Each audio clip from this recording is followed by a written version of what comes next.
ఆయుర్వేదంలో ఔషధ కల్పన అనే ఒక ప్రక్రియ ఉంటుంది. అంటే ఇండివిజువల్గా కొన్ని పదార్థాలు తీసుకొని కలపటం వల్ల ఆ పదార్థాల తాలూకు శక్తి సామర్థ్యాలు పెరుగుతాయి. ఇప్పుడు మనం చెప్పుకోబోయే ఒక 3 దివ్యమైన పదార్థాలు జీర్ణ సమస్యలకు పరిష్కారం చూపిస్తాయి. మరి దీని వెనక దాగి ఉన్నటువంటి ఆరోగ్య రహస్యాలు ఏమిటో మీకు తెలుసా? బరువు తగ్గటానికి ఇది చాలా ఉపయోగపడుతుంది.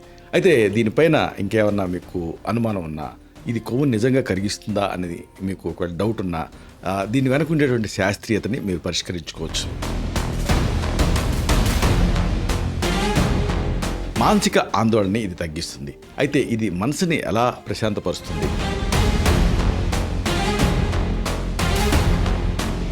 చిన్నారుల్లో కడుపు నొప్పిని తగ్గించడానికి దీని పాత్ర చాలా గొప్పది. కానీ చిన్నపిల్లలకు ఇది ఎంతవరకు సురక్షితం? తల్లిపాలని పెంచుతుంది.